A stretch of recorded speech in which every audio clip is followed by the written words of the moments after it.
Mrs. Wang. Mrs. Wang. Mrs. Wang, are you with us? I am paying attention. Stop, Jan! You gotta stop the review! You gotta stop it right now! What?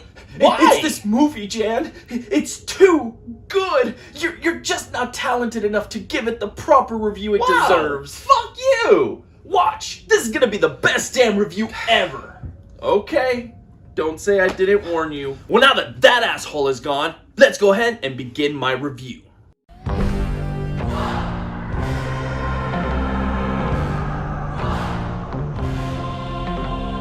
Directors Daniel Kwan and Daniel Scheinert, collectively known as Daniels, began working on Everything Everywhere All at Once back in 2010 by researching the multiverse after watching the documentary Sherman's March, which is about Union General Sherman and his march to the sea towards the end of the American Civil War.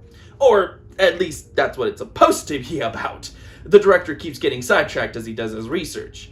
It's a very funny film that was selected for preservation in the National Film Registry. Unfortunately for Daniels, their research period came at the cost of other properties tackling the concept first. Spider-Man Into the Spider-Verse ended up upsetting Kwan due to this fact, as did the show Rick and Morty, since he felt everything they were working on was being used up. Kwan even admits having to stop watching the show while working on the script for the film. Speaking of the script, it originally was penned with Jackie Chan in the leading role, but was changed to a female protagonist, believing the husband-wife dynamic would end up being more relatable. Lead actress Michelle Yeoh has spoken about how grateful she is that this ended up being the case, as it gave her a chance to show what she could do with the role. For the husband, Daniels were inspired to cast Ke Kwan after seeing a meme of politician Andrew Yang being shown as a grown-up version of Short Round, which was Ke's character in Indiana Jones and the Temple of Doom. Curious as to see what he had been up to since then, they found him to be the right age for the husband character, and Ke just happened to be looking to get back into acting. So it all ended up working out. Later on, after Awkwafina, who was originally supposed to play the daughter character, departed the film due to scheduling conflicts, Stephanie Hsu came on board, and she, along with James Hong and Jamie Lee Curtis, rounded out the main cast. We had our film. Time to see if it was any good. They don't know you and I are in this universe yet, so hopefully I'll have some time to explain. I'm not your husband, and he's not the one you know. I'm another version of him from another life path, another universe. Evelyn is a Chinese-American immigrant who runs a laundromat with her husband, Waymond. Things are not going too well with Evelyn. Her business is being audited by the IRS, her husband is trying to serve her divorce papers, her father is disappointed in her, and she doesn't get along with her daughter. Life seems to have dealt her a bad hand, and as she is no longer the young, spry woman she used to be, this looks to be all there is to look forward to. That is, until alternate universe Waymond comes to seek her assistance. Yes, turns out there are many alternate universes out there, all of which are far more successful for Evelyn than the one she currently resides in. But this may be a blessing in disguise, as she may be the only one of her to be able to fight against the evil Jobu Tupaki and save all the multiverses.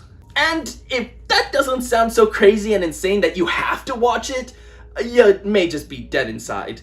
I don't know what else to tell you, because this is such a fun romp that it's impossible to not have a smile on your face throughout a majority of the film. From its crazy clever writing, to its fantastic cast of characters, to how it essentially takes what is an actual complicated idea and make it so easy to understand, the film is just brilliant.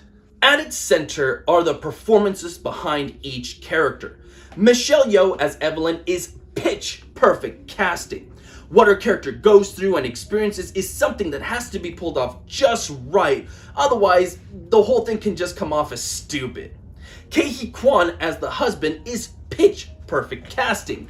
He brings the right amount of comedy, heart, and sympathy. One of the sweetest husbands ever put on the screen.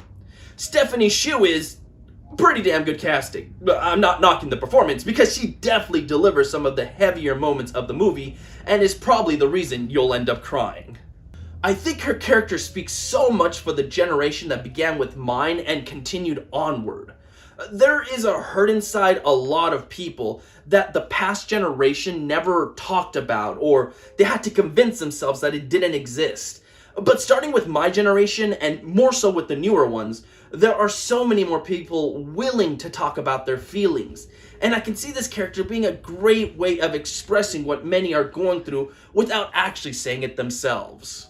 And the rest of the cast is great as well. From Jamie Lee Curtis as the IRS agent to James Hong still going strong in his 90s. There are so many moments that will make you laugh, think, and as I said before, cry. I struggle with anything negative to say about it. I suppose it's a film that's not going to be for everyone. I can see the older generation maybe not understand it, and it does carry on for a bit longer than necessary, but these don't take away from the brilliance of the film in any way.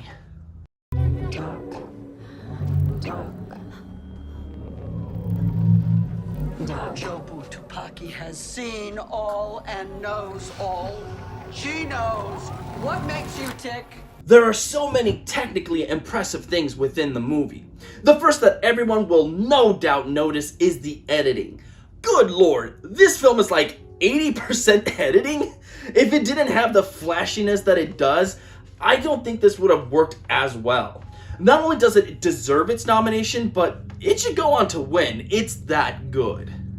Production may be the weakest out of everything, but it more than makes up for it with its costumes. There are so many different costumes on display throughout the film, and while it's not a main focus, I think it's still a big part of its identity. Music is also pretty strong here. Its score is appropriate, and while I may not be the biggest fan of its nominated song, it got the nomination, so I can't even say it failed in that respect. Everything comes together wonderfully. The action scenes are entertaining, the comedy hits just right. As I said, I don't have many negative things to say about it, which is rare for me to say so, as I tend to always find flaws that keep me from giving things a perfect score.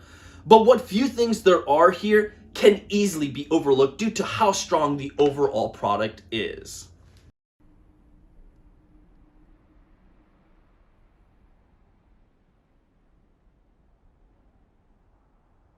Everything Everywhere All at Once is fantastic. I'm so glad the movie found its audience and quickly became one of the year's biggest success stories.